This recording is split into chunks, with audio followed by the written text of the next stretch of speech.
नमस्कार, जय हिंद। मैं विशाल यादव, स्वागत है आपका न्यूज 24 जनसत्ता में। बड़ी खबर इस वक्त आ रही है। चाइना लगातार मिसाइलों का हमला ताइवान पर कर रहा है, लेकिन ताइवान को छोड़कर मिसाइलों का हमला चीन जापान पर भी कर रहा है। बता दूं, नागासाकी, हिरोशिमा, कई जगहों पर बमबारी हुई है और इस बमबारी को ड्रैगन ने अंजाम दिया है।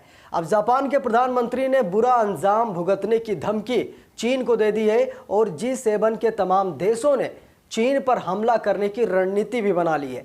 देखिए यहाँ पर चीन जो है ताइवान से एक तो दुश्मनी, अमेरिका से दुश्मनी, भारत से दुश्मनी, अब चीन ने जापान से भी दुश्मनी ले ली है और G7 समिट के देशों से भी दुश्मनी ले ली है। अब सोचिए, चारों तरफ से ड्रैगन घिर चुका है और अब कई देश चीन पर हमला करेंगे। वैसे भी एक एक्सक्लूसिव रिपोर्ट में मैंने आपको बताया था कि अगर ताइवान को जीतना चाहता है चीन तो 20 लाख सैनिकों को जंग के मैदान में उतार दे, लेकिन चाइना ऐसा कर नहीं सकता क्योंकि उसके पास एक्टिव आर्मी 20 लाख ही है और 20 लाख आर्मियों को एक जंग में उतार नहीं सकता।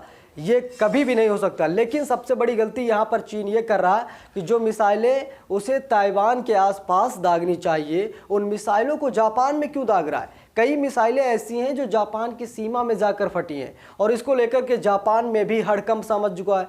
आखिरकार जापान से क्यों वो इतनी नफरत करता है, आप लोगों को मैं बता दूं।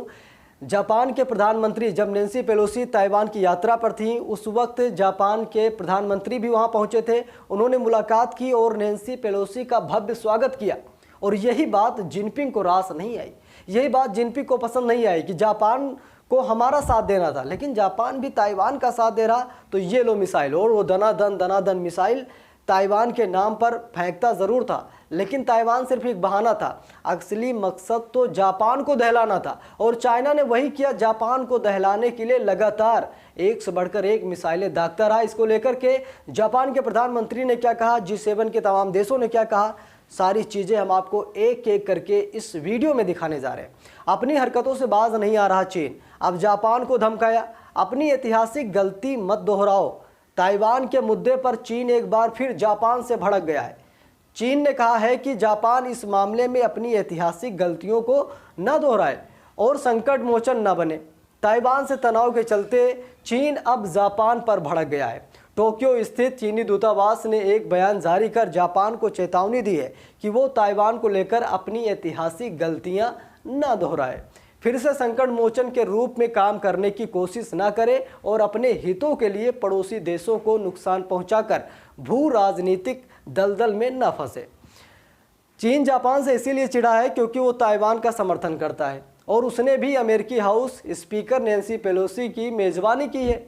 जापान G7 समूह में भी शामिल है। ये समूह ताइवान का समर्थन कर चुका है और चीन के उकसावे पूर्ण सैन्य अभ्यास की आलोचना भी की थी।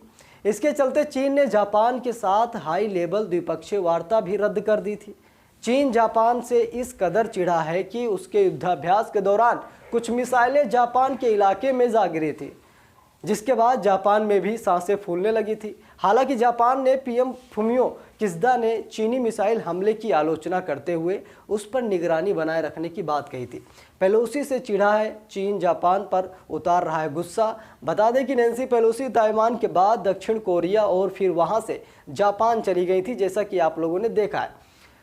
जापान के पीएम फुमियो किशिदा ने गर्मजोशी से उनका स्वागत किया था। यही नहीं, जापान के धरती से एक बार फिर नैन्सी पेलोसी ने चीन को ललकारा और यहाँ तक कि कहा कि अमेरिका उसे ताइवान को अलग थलग करने की इजाज़त नहीं देगा। इसके बाद पहले से तिलमिलाए चीन की खिसियाहट बढ़ गई और वो जापान पर भी हमलावर रुख दिखाने लगा। वहीं चीन ने गुरुवार से रविवार तक ताइवान के आसपास आज तक का सबसे बड़ा युद्धाभ्यास किया है। अभी तक चाइना ने कभी भी इतना बड़ा युद्धाभ्यास नहीं किया। चाइना ने इतना बड़ा युद्धाभ्यास इसीलिए किया क्योंकि नैन्सी पेलोसी ताइवान चली गई, जापान के प्रधानमंत्री ताइवान पहुंच गए, G7 के तमाम देशों ने समर्थन करना शुरू कर दिया। अब चाइना पूरी तरीके से बौखला उठा है और लगातार वो ताबड़तोड़ युद्धाभ्यास, ऐसा युद्धाभ्यास एक वर्ल्ड वार 3 को दर्शाता है, क्योंकि इतना धमाकेदार युद्धाभ्यास नहीं किया जाता। 5 अगस्त की शाम उसके 68 फाइटर जेट ने ताइवान की हवाई हद भी लांघ दी थी। वहीं ताइवान ने भी अपनी सेना, मिसाइल सिस्टम और समंदर में गश्ती जहाज़ों को सक्रिय कर दिया था और कहा था कि वह युद्ध नहीं चाहता, लेकिन ज़रूरत पड़ी तो चीन को उचित जवाब देगा। देखन में छोटो लोगों घाव करे गंभीर, वैसे ही कुछ बात है। और चाइना को सबक सिखाने के लिए कई देश सामने आ चुके हैं। भारत भी इस बात का इंतज़ार कर रहा है। भारत को नहीं भूल सकते साहब, क्योंकि भारत एक विश्व गुरु है।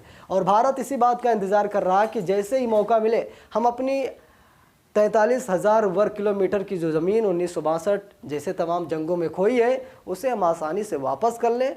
हमें कोई दुश्मनी नहीं लेनी, लेकिन जो हमारी ज़मीनों पर अवैध कब्जा है हम उसे छुड़ाना चाहते हैं। अमेरिका भी चाहता है कि हमारा भी सिलिकॉन का व्यापार चलता रहे। 60% की हिस्सेदारी जो ताइवान के पास है वो ताइवान के पास ही रहे, क्योंकि चीन के पास चली जाएगी तो बड़ा महंगा हो जाएगा और हमारा सॉफ्टवेयर बर्बाद हो जाएगा। इसलिए ताइवान का समर्थन अमेरिका करता है।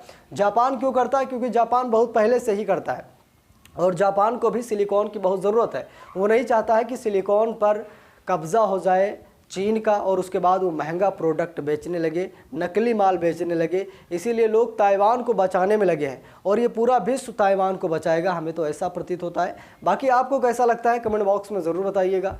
वीडियो को छोटा सा लाइक, अगर चैनल पर नए हो सब्सक्राइब ज़रूर कर दीजिएगा। मिलते हैं किसी दूसरी वीडियो में, तब तक के लिए बहुत बहुत धन्यवाद।